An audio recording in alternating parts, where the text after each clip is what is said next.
Ya, sudah diakui. Berarti sudah kena. Ya.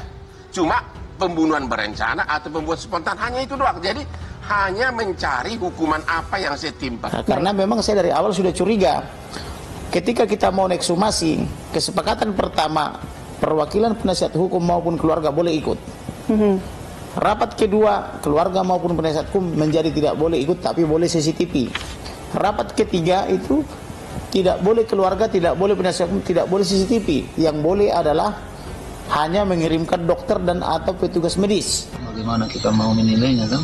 Saya menilainya memang itulah kata orangnya transparan, tapi suaranya nggak ada. Mungkin banyak hal yang dipertimbangkan oleh Mabes.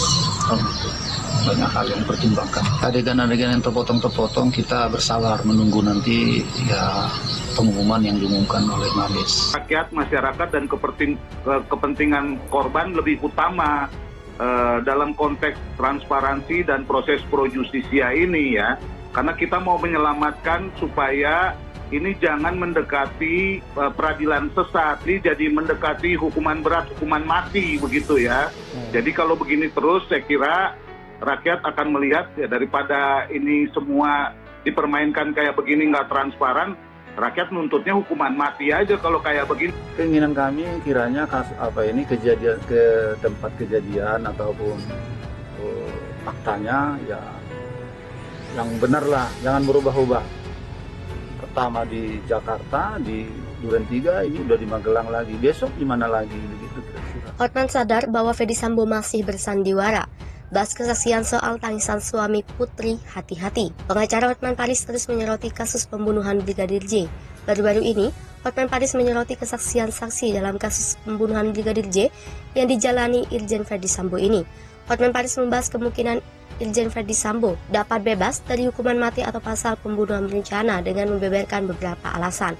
Hotman Paris pun memberi peringatan kepada pihak-pihak yang terkait. Sebelumnya diketahui jika Ferdy Sambo terancam hukuman mati dan penjara seumur hidup setelah diduga sebagai pelaku utama yang memerintahkan Barada Richard Eliezer Budiang Lumiu atau Baradae untuk menembak Brigadir J. Dilansir dari akun Instagram @rumpigosip, mengunggah pernyataan dari Hotman Paris yang disebut Ferdy Sambo dapat bebas dari hukuman mati atau pasal pembunuhan berencana dengan membeberkan beberapa alasan. Minggu 28 Agustus 2022. Dalam kesempatan itu, Hotman Paris menuturkan kesaksian dari saksi kasus kematian Brigadir J. Menurutnya, terkait kesaksian Putri Candrawati yang mengadu ke Ferdy Sambo atas dugaan pelecehan oleh Brigadir J dapat sangat mempengaruhi. Pasalnya, saksi mengaku jika saat itu Ferdy Sambo menangis setelah mendengar cerita dari sang istri. Dari keterangan tersebut, pengacara Ferdy Sambo bisa mengatakan kliennya tidak melakukan pembunuhan berencana. Hotman Paris pun menyoroti soal keterangan yang menyebut Ferdy Sambo menangis setelah mendapatkan pengaduan dari sang putri Candrawati. Selain itu, Hotman Paris menegaskan jika Ferdy Sambo bisa terlepas dari masalah pembunuhan berencana jika keterangan tersebut benar. Hal tersebut pun membuat Hotman Paris berpesan kepada pihak kejaksaan untuk berhati-hati terkait kesaksian palsu dari pihak Ferdy Sambo untuk meringankan hukuman. Atas pernyataan tersebut, sejumlah netizen pun sontak ikut memberi komentar. Tak sedikit yang kembali menyebut Ferdy Sambo masih mencoba melakukan kebohongan menutupi kesalahannya. Sementara itu, Kejaksaan Agung akan mengerahkan 10 jaksa untuk memantau jalannya rekonstruksi kasus pembunuhan berencana Brigadir Nofriansah Yosua Huta Barat alias Brigadir J. Diketahui, rekonstruksi kasus itu akan dilakukan di rumah dinas ex-Kadif Propam Polri, Irjen Ferdy Sambo di Komplek Polri, Duren 3, Jakarta Selatan, Selasa 30 Agustus 2022.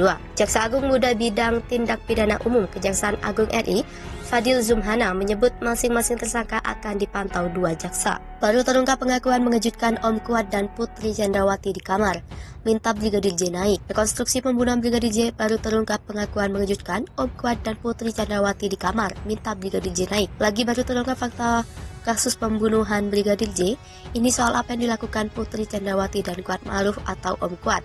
Diketahui Putri Candrawati dan Kuat Ma'ruf atau Om Kuat itu ikut terseret dalam kasus ini. Ketua Komisi Nasional Hak Asasi Manusia Ahmad Taufan Damanik mengungkapkan bahwa asisten rumah tangga Irjen Ferdy Sambo, Kuat Ma'ruf, marah pada Brigadir J atau Nofriansah Yosua Huta Barat. Kemarahan itu terjadi lantaran Brigadir J dianggap melakukan pelecehan seksual terhadap istri Ferdy Sambo, Putri Candrawati, di Magelang. Dalam rekonstruksi juga diperlihatkan bahwa Kuat Ma'ruf berada di sebuah kamar bersama Putri Candrawati. Menurut Taufan, Kuat menemui istri Ferdi Sambo untuk diperintahkan mengonfirmasikan peristiwa tersebut kepada suaminya. Menurut Direktur Tindak Pidana Umum Badan Reserse Kriminal Barreskrim Polri, Brigjen Andilian mengatakan pisau itu disita sebagai barang bukti terkait peristiwa di Magelang. Kendati demikian, Andi tak menjelaskan lebih jauh soal peristiwa yang dimaksudkannya itu. Dalam pantauan lewat Polri TV, Kuat Ma'ruf mengembalikan 2 bilah pisau kepada salah seorang ajudan Sambo yaitu Prayogi.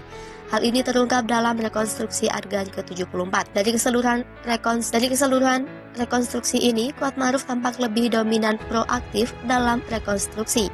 Mulai dari Magelang hingga ke rumah dinas, Kuat Ma'ruf dalam adegan selalu dekat Putri Candrawati. Mulai dari adegan 1 sampai 16, kejadian di Magelang, Putri Candrawati dan Kuat Ma'ruf tampak lebih aktif mengarahkan penyidik saat melakukan reka ulang. Begitu juga dengan adegan 17 sampai 36 di rumah Saguling. Kuat Ma'ruf dan PC juga lebih dominan. Di rumah dinas Duren 3, Kuat Ma'ruf mengantar Putri Candrawati ke kamar lantai atas. Kemudian tak ada berapa lama lagi, Kuat Ma'ruf naik lagi ke lantai atas bertemu PC setelah Baradae naik ke atas ke kamar Adisi. Ada apa disembunyikan Kuat Ma'ruf dengan Putri Candrawati? Sebagai informasi, proses rekonstruksi berlangsung sekitar 7,5 jam sejak sekitar 10.00 WIB pagi. Rekonstruksi digelar di 2 rumah Ferdi Sambo yang ada di Duren 3, yakni rumah pribadi di Jalan Saguling dan rumah dinas di Kompleks Polri. Dalam rekonstruksi tersebut juga dihadirkan pihak eksternal seperti pengacara para tersangka, Komnas HAM, Kompolnas, dan LPSK. Total ada 78 adegan yang diperagakan saat rekonstruksi. Menurut Dedi, rekonstruksi juga meliputi kejadian yang terjadi di rumah Sambo yang ada di Magelang. Pelaksanaan rekonstruksi kejadian di Magelang digelar di aula rumah pribadi Sambo, Jalan Saguling, Duren 3, dengan memperagakan 16 adegan. Dedi menambahkan TKP kedua digelar di rumah pribadi, di situ tim sus melakukan 36 adegan. TKP terakhir digelar di Duren 3, ada 27 adegan.